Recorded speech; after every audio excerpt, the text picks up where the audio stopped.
Alright, so Back to Black, the Amy Winehouse biopic, I just saw it. This movie right here. Let's talk about it. So Back to Black, directed by Sam Taylor Johnson. Yes, that's Sam Taylor Johnson. Stay with me.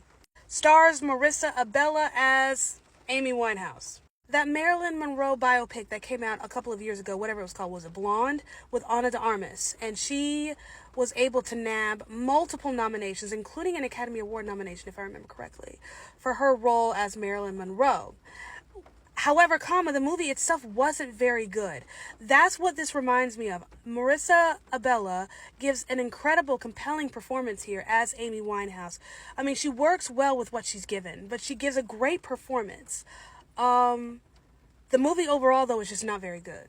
The problem with this movie is a combination of three things. And number one, the problem with biopics in general. Number two, the writing. And number three, the direction. I don't know why they thought the woman who directed 50 Shades of Grey would knock this out of the park, but be so for real right now. When it comes to the telling the story of a real-life person's life, a biopic, they're done one of two ways. So you have the biopics that chronicle someone's life, so from beginning to end, or they'll focus on like a portion of that person's life. Then you have the biopics that will focus on a singular event or the leading up to an event. So the compendium movies where they chronicle somebody's life. Think the Whitney Houston biopic that came out a couple of years ago, I Want to Dance with Somebody, which really talked about her life almost from beginning to end.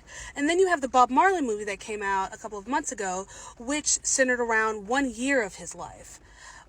So those movies that kind of chronicle a story, in a way, if I'm saying that correctly. I don't know, I'm sleepy.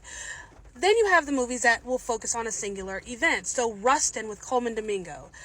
That movie focused on the lead up to the March on Washington. And then you have Oppenheimer, which focuses on the 1954 security hearing and the building of the atomic bomb. So while these movies are about Bayard Rustin and, J. Robert Oppenheimer, in order to tell the story of these men's lives, we're just focusing on a singular event and building from there.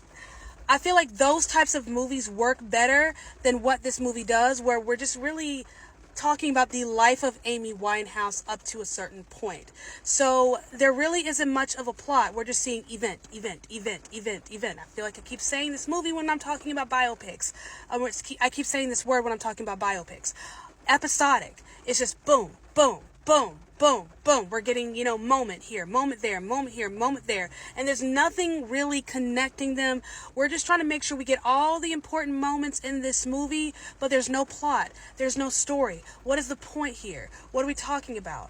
We get to certain parts in this movie where it seems we're focusing a lot on her addiction, but then we're not really focusing on that anymore. We're talking about her relationship. I feel like if you had made this more about her, if you had centered the movie around her addiction, or maybe her going to rehab finally, because she was sober for a while up until those days leading up to her death, or her relationship with her husband. If you had focused on something and then built out from there, this would have been a much better movie. Instead, we're getting event.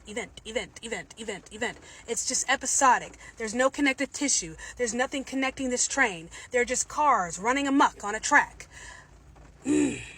I'm sick of seeing it. And Amy Winehouse deserved so much better. There was so much focus on event, that I don't think we really got an opportunity to get to know who she was as a person. What did I learn about Amy Winehouse as a person? I didn't really learn anything. I could just tell you at this point in her life, she did this, she did that, she did this, she did that, she did this, she did that. But it just... I learned nothing about her. Now, it's just a personal little grievance or pet peeve of mine. I much prefer the biopics that focus on a singular event and then build out from there, as opposed to the biopics that chronicle someone's life. But sometimes it works.